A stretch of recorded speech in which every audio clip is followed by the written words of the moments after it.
Alrighty, so this is a short tutorial for how to improve your photography within Farming Simulator 19 on the PC version. Now, normally you can either use a game capture program, OBS, Shadowplay, Direct3D, well, whatever you use to make your captures, but Farming Simulator also offers a screenshot function simply by hitting the print screen key.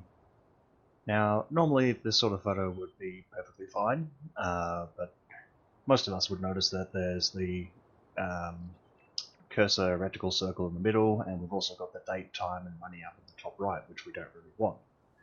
Now, the way to remove this is to enable the developer console and disable the HUD.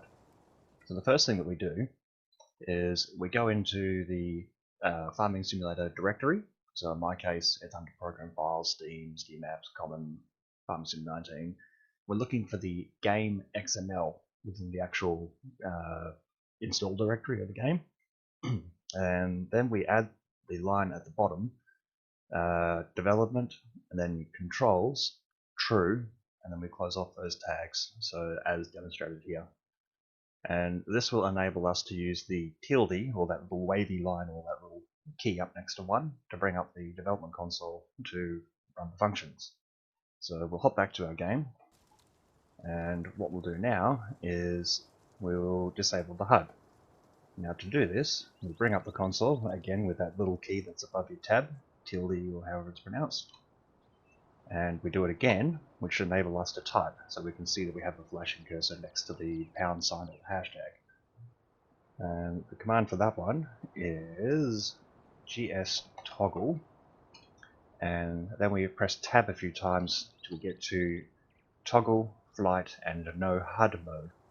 Now if you type this manually, it is case sensitive, so it does need all those capitalizations, which is why I tend to just type in gs toggle and then tab to the right command. And from there we can see that the player, flight, and no HUD mode is now true. So then we press the tilde to close off the console again, and we can see that our cursor's disappeared, but not the actual money or the time, etc. So from here we press the disable HUD key, which by default is O, and from there we can see we now have a nice clean HUD for our screenshot, which is all perfectly good. We can hit print screen and that's all really fine. The other trouble is the default field of view in my case is 80 degrees, which can be adjusted I think between 75 to 90 or something like that within the game settings. The difficulty with that is it's not really artistic, or it doesn't really lend itself to photography so much. So what we can do as well is we bring our console back, and again we press it twice to get the flashing cursor, and we can do I think it's gs set FOV, which is field of view, and again the capitalizations do matter, so that's where once again I go gs and tab till I get that number, and we can punch in a degree field of view number. So we normally use -1 to reset it back to default, which we'll do in a second, but as an example we use a lower number to zoom in and tighten up that field of view.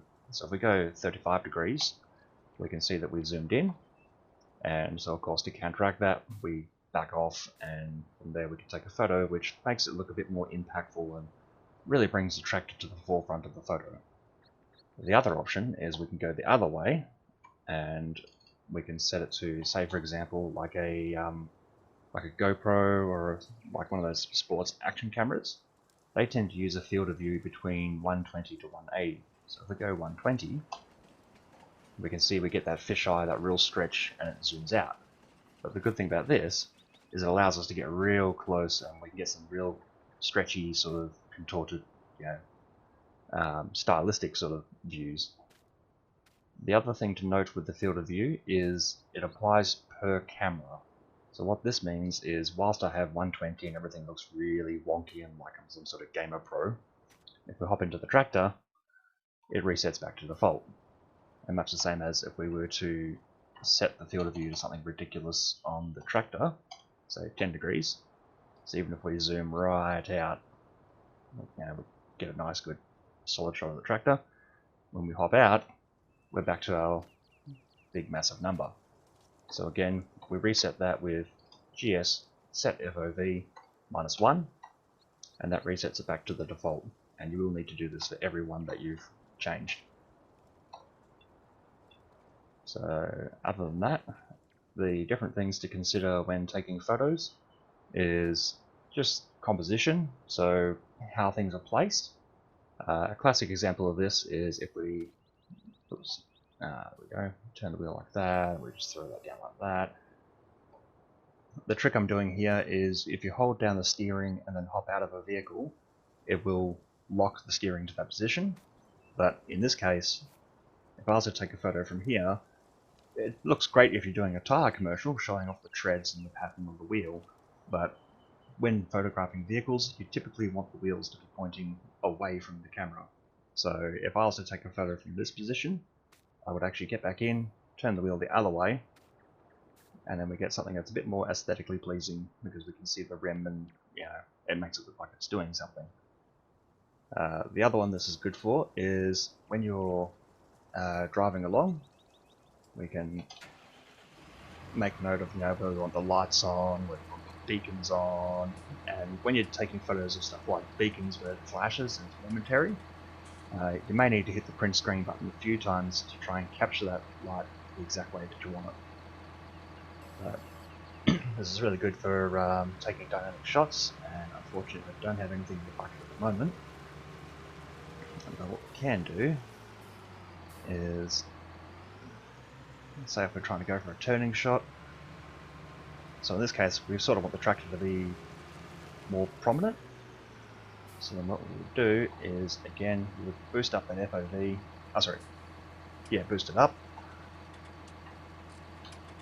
So go for 120, we'll zoom right in, and so that's where you get a real sort of, like a lot of movement. And from there, the actual raw image that the game puts out, you can load it up into a photo editor to make any other sort of tweaks that you want, such as color correction, filters, and do things like blur out the background to give you more depth of field. There is a few settings to tweak the depth of field and the brightness for exposure. Most photo editing program can handle that sort of thing. And aside from that, that's basically how I get some better looking photos in the game. So I hope that's helpful, and as always, join the Fifth Chord if you have any questions, and we will catch you on the next one.